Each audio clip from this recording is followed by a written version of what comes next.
Salut, j'espère que vous allez bien. Je suis ravie aujourd'hui de vous retrouver pour une vidéo à thématique, c'est-à-dire sur la saison de l'automne. Une personne d'entre vous m'a demandé si j'avais quelques petites recommandations à vous faire sur la saison de l'automne. Et c'est justement la vidéo que je me tâtais à faire où je me suis dit est-ce que je le fais, est-ce que je le fais pas. L'automne a déjà bien commencé, enfin bien commencé.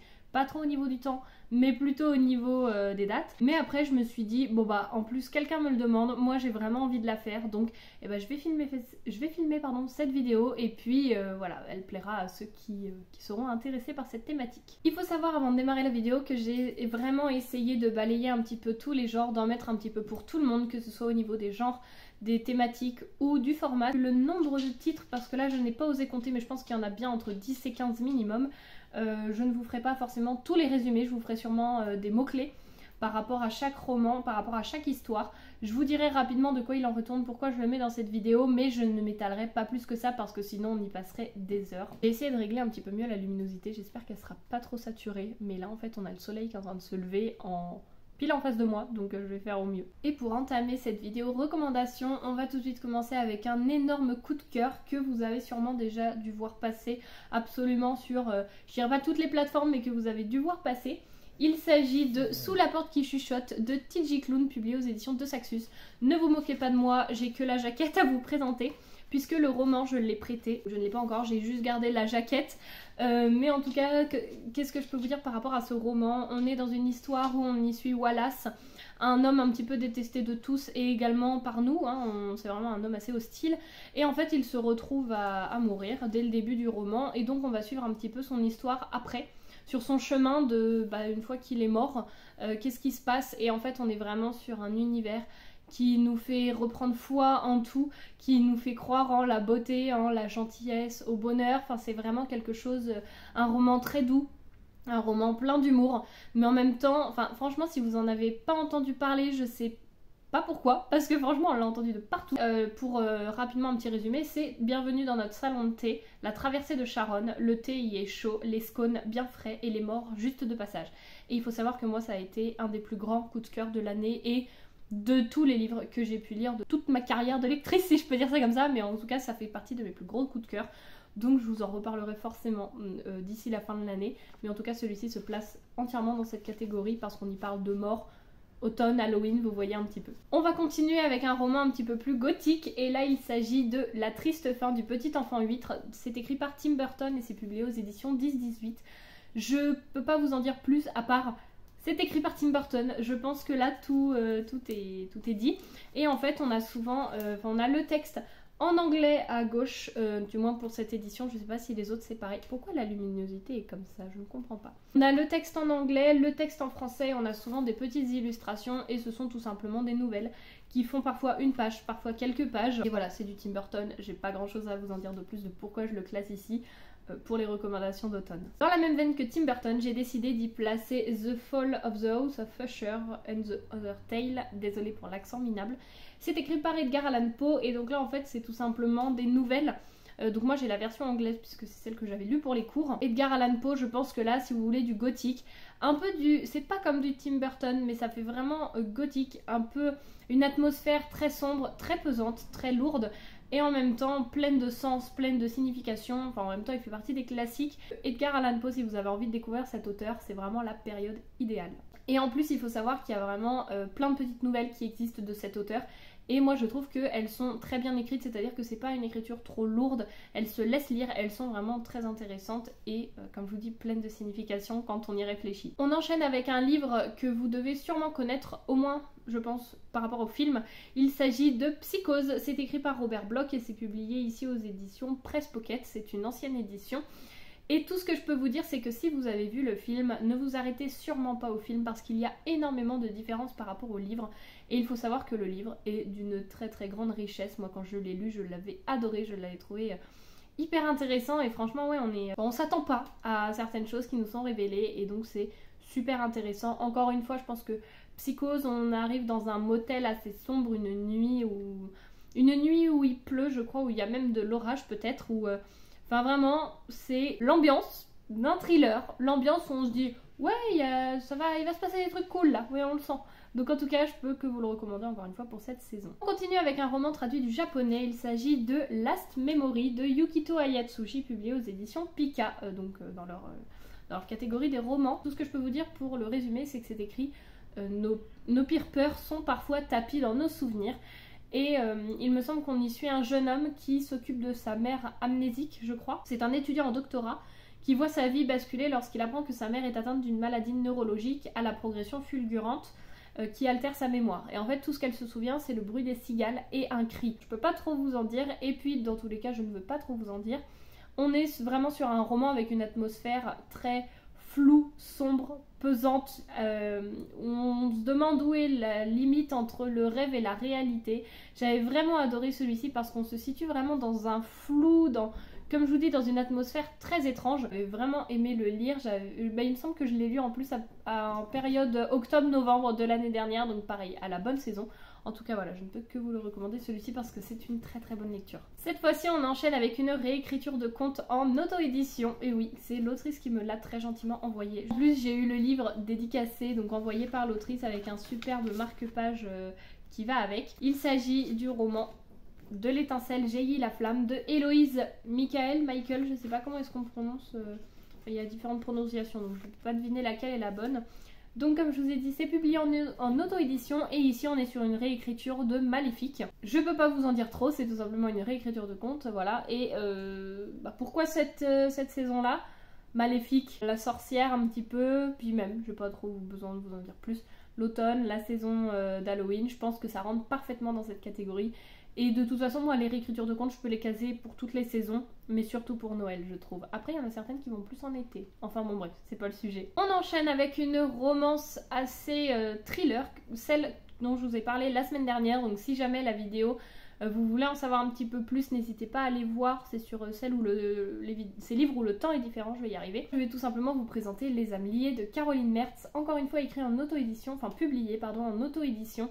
Et là, on y suit tout simplement Maypole, qui est un protagoniste féminin, dans un monde où, en fait, quand on trouve son âme sœur, ça nous permet de voir en couleur. Donc, Maypole est née sans âme sœur jusqu'au jour où elle se rend compte qu'en fait, il y a sa signature sur un acte d'achat, où en fait, il y a son paraphe en bas.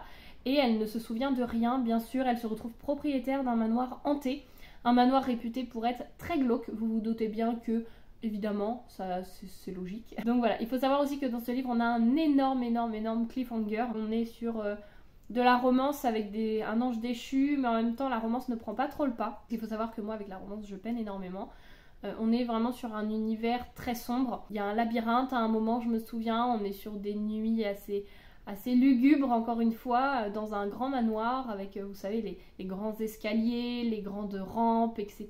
Donc voilà pour cette recommandation qui peut totalement rentrer pour cette saison. Je vais vite fait faire une petite pause dans les romans et je vais enchaîner avec les deux sagas de manga que j'ai à vous présenter.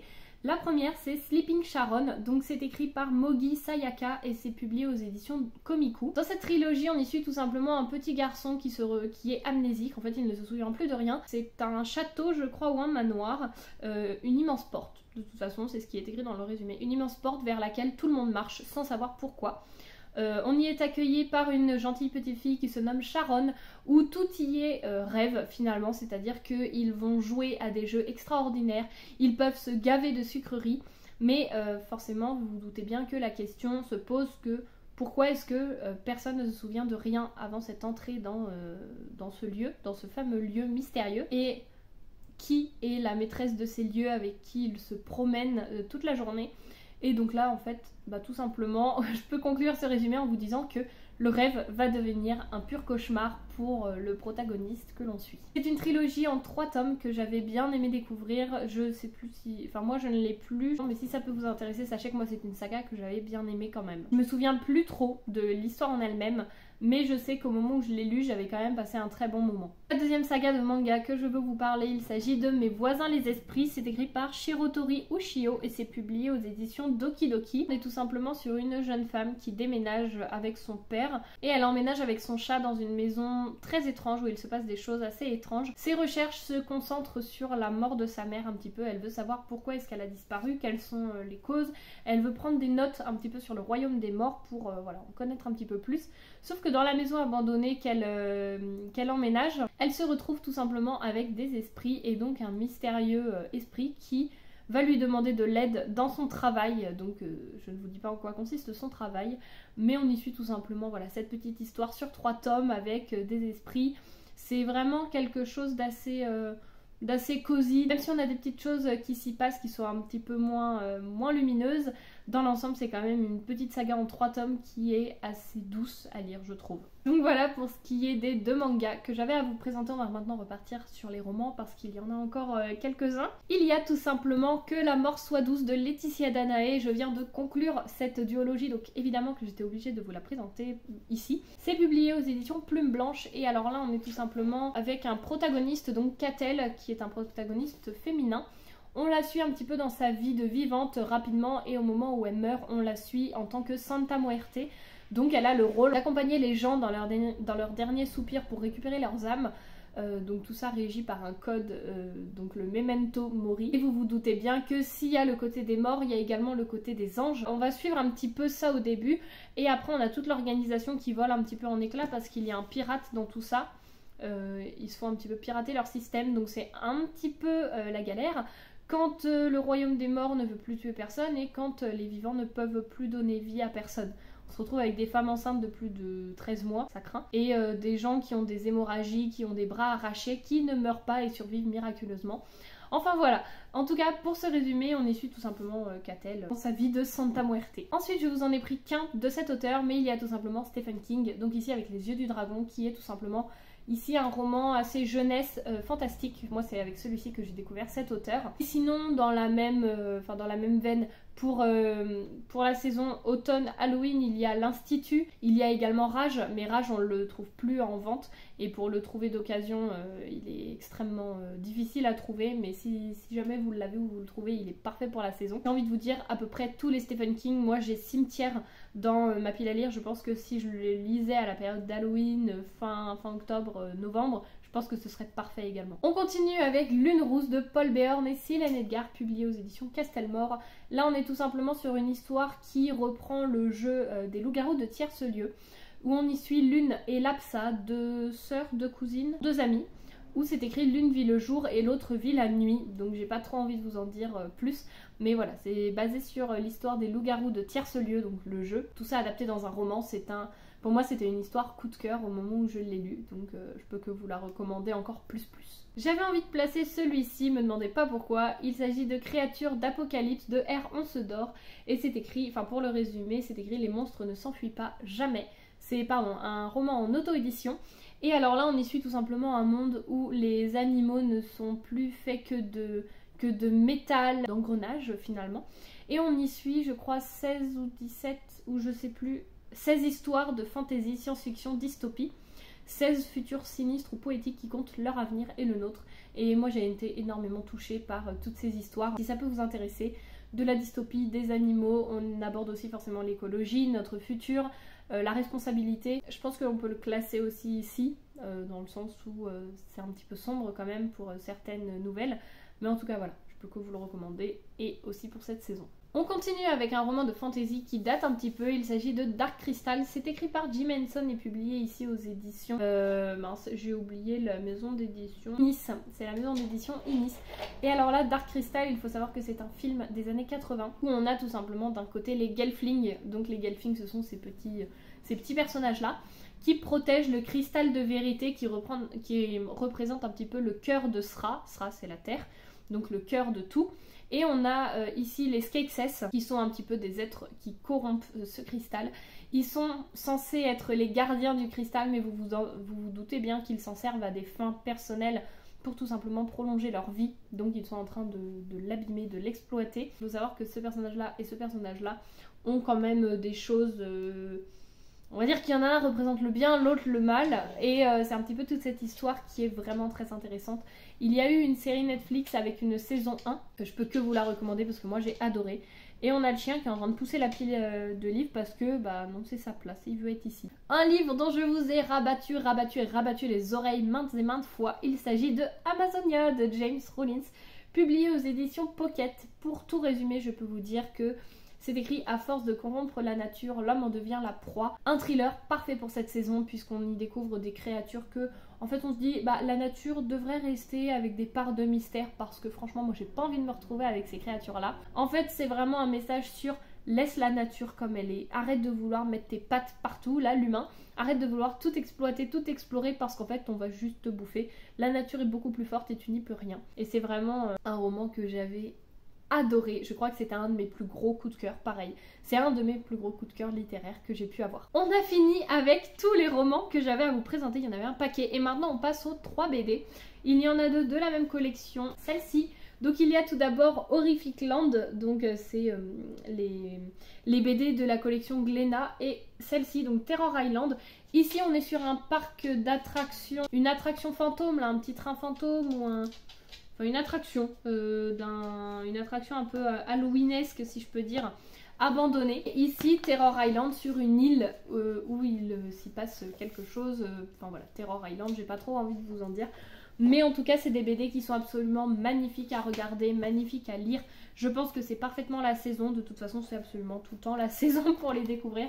Je vous montre rapidement les planches, mais elles sont... Enfin, moi je trouve qu'elles sont absolument splendides à lire. Vous vous doutez bien qu'on a une petite intrigue un petit peu pesante, mais ça reste du Mickey, donc c'est très léger, ça peut être lu en jeunesse, enfin vraiment, puis ça se lit très rapidement. Mais en tout cas, je ne peux que vous la recommander, ces deux-là du moins, parce que ça rentre totalement dans le thème. La dernière que j'ai à vous présenter pour clôturer cette vidéo, il s'agit d'une grosse BD, plutôt, je sais pas si on peut dire un roman graphique même. Non, c'est plus une BD, enfin je sais pas trop. C'est Grimoire Noir, donc c'est de Yana Bogac et de Vera Grinty, et c'est publié ici aux éditions Glénat. Donc voilà, vous voyez un petit peu l'épaisseur, c'est assez gros. Et en fait là on est vraiment dans un... c'est un roman gothique. C'est vraiment décrit cette BD comme étant d'un romantisme gothique somptueux. Et on est dans une petite ville américaine où il se passe des choses étranges, où on a un fantôme qui plane. Donc voilà, je ne peux pas trop vous en dire, mais on est vraiment sur une histoire très gothique et parfaite finalement pour la saison. Vous pouvez voir les couleurs. On est parfois dans les souvenirs, on a différents chapitres. Franchement, moi j'avais adoré la découvrir, je la trouve vraiment très belle. Et j'avais beaucoup aimé l'histoire, donc voilà, si jamais ça vous intéresse, sachez qu'elle est parfaite pour la saison. Donc voilà pour cette petite grande sélection, j'espère que ça vous aura plu, que ça vous aura donné des idées de lecture pour cette saison. J'ai essayé vraiment de voir un petit peu de tout, un peu limite de l'horrifique, on a également du thriller, du cosy, on a un peu de tout. J'ai vraiment essayé de tout balayer, en tout cas j'espère que cette vidéo vous aura plu, vous aura intéressé, vous aura inspiré pour vos lectures de cette saison. N'hésitez pas à me dire s'il y a d'autres titres que vous avez placés pour cette saison. En tout cas, encore une fois, j'espère que cette vidéo vous aura plu, que vous aurez passé un bon moment. Et puis moi, je vous dis, comme d'habitude, à la semaine prochaine pour la nouvelle vidéo. Salut!